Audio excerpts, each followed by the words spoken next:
Is it legal for this biker to be on the road? Yes or no?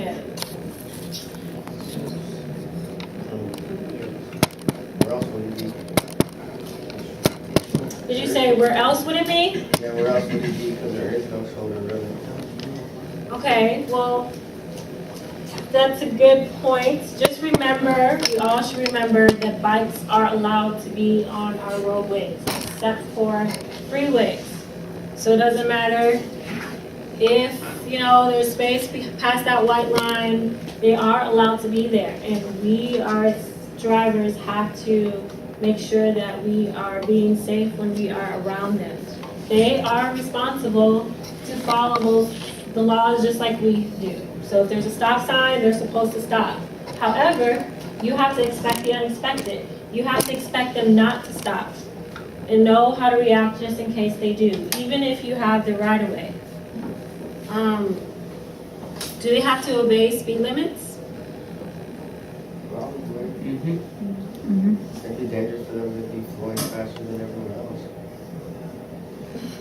Yes, it would be dangerous, but most bicycles can't go that fast. But yes, they do have to follow the speed laws. What about this lane over here on the right-hand side? What is this for? It's a bicycle lane, okay? What happens if you see a bicycle in this right lane? Say this is you, there's a bicycle right here. What type of precaution do you think you need to take?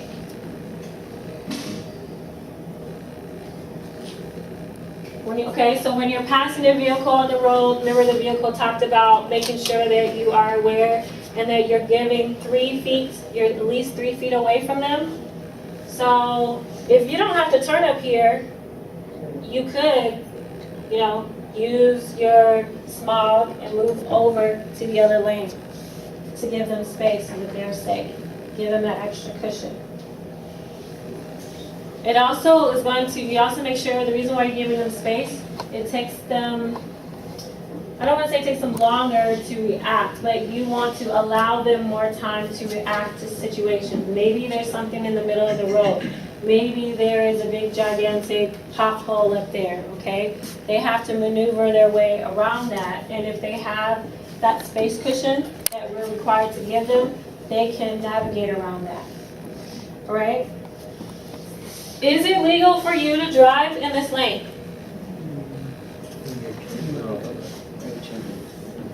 When you are making a right turn, you said? Yeah. Yes, correct. You cannot drive in this lane unless you're making a right turn, and we must, again, yield to them. So if there's a bicyclist right here, you don't just rush over and get in front of them, right?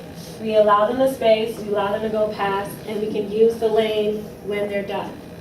Does everybody understand that? Bicycle lanes are made for bicyclists. We can use the lane when they are finished with it. So, we talked a little bit about this. How would you navigate making a right turn at this light?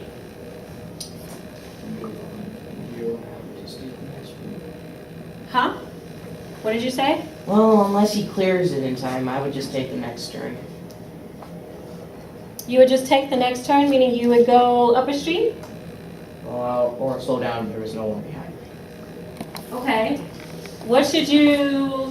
So, yes, we have to watch for them, make sure they're past us. What is the next thing we need to do? We're not in that lane right there.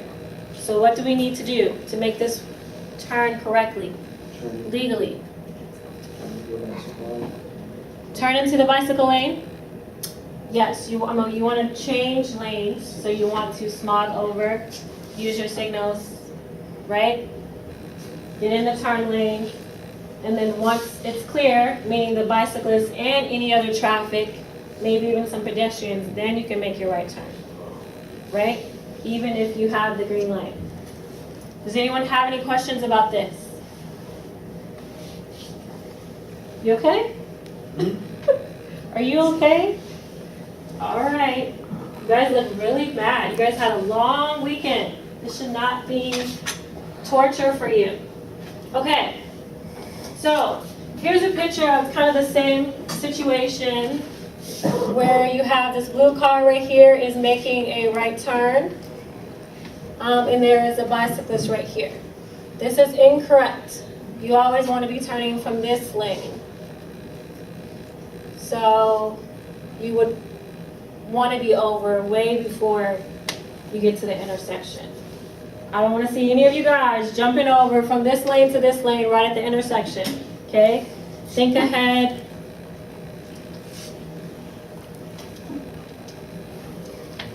What about this yellow car right here? Are they turning from the correct lane? Okay, if you say no, raise your hand and give me a reason why. It's the same people. Colin. I'm sorry. I know you already answered. Go ahead. No.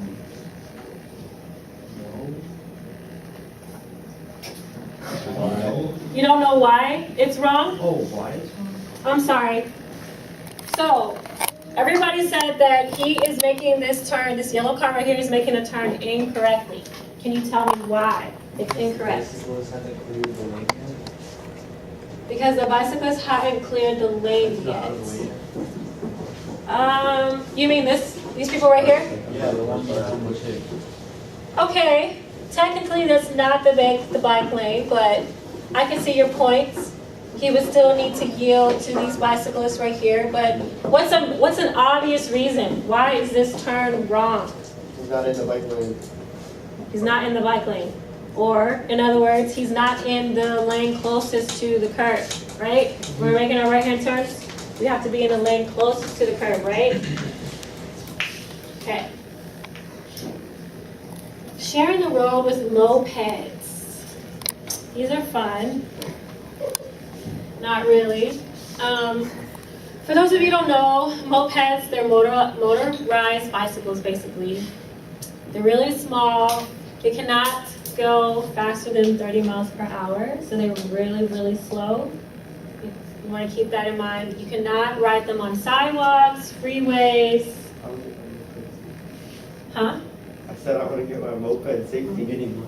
You want to get your moped safety? Okay. There are some restrictions with that though. So you can drive a moped if you have a Class D regular license, right? If you're 15,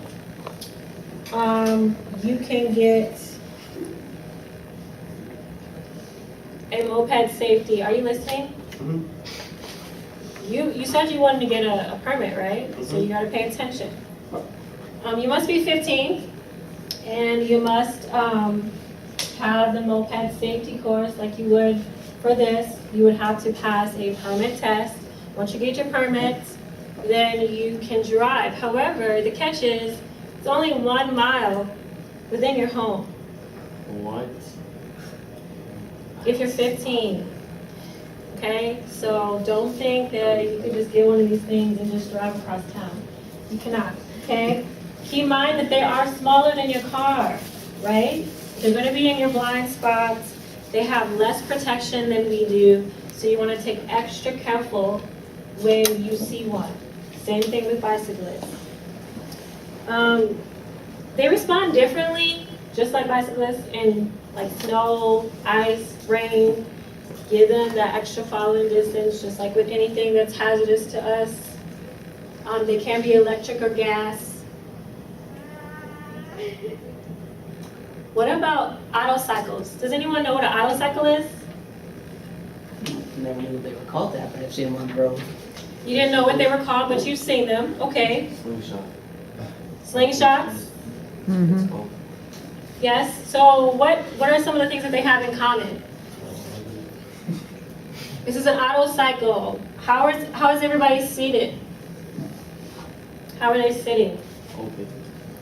Open? Okay, yeah, so you don't have as much protection around you, but compare this to a motorcycle.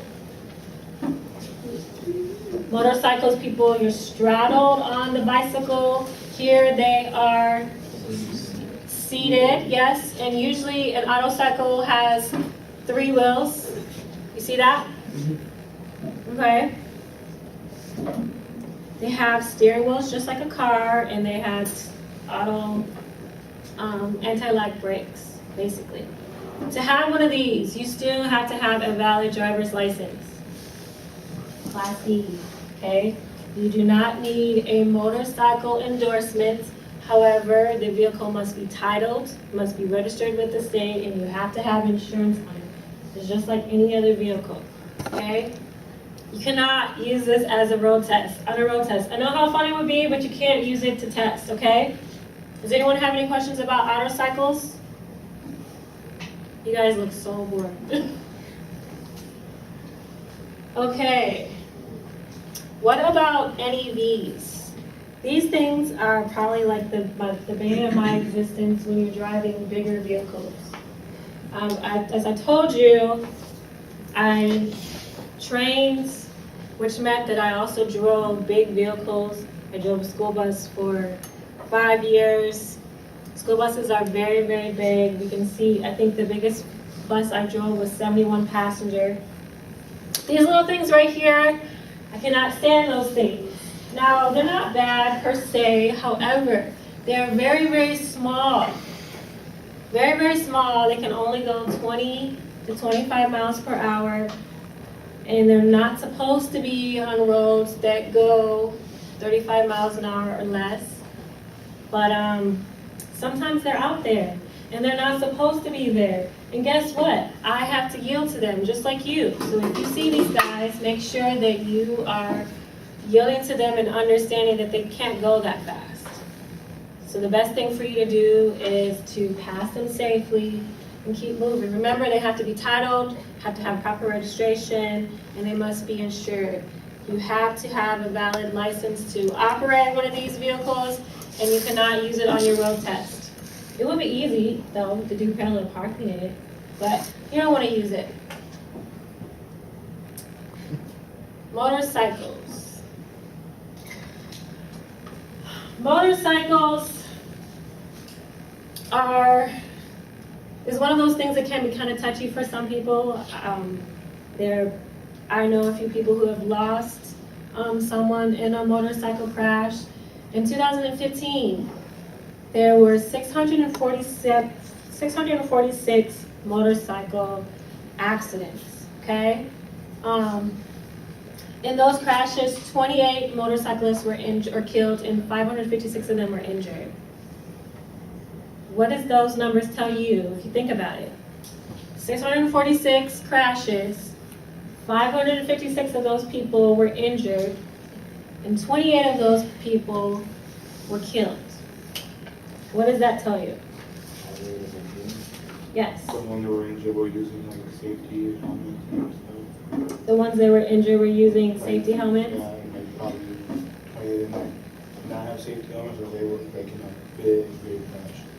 That's an interesting point. Those who do wear helmets, they tend to have not as severe injuries. But what else can you say about that? There's a high rate of injuries and crashes from motorcycles. There's a higher rate of injuries and or fatalities, yes, with the crashes. If you look at that number, it's very, very close to the total. So that means that everybody who's involved, every motorcyclist that's involved in a crash is going to be injured and or it may be a fatality. So that's something to keep in mind when you're outside driving with them. You want to take extra care because just something simple can leave someone severely injured for the rest of their lives. Okay?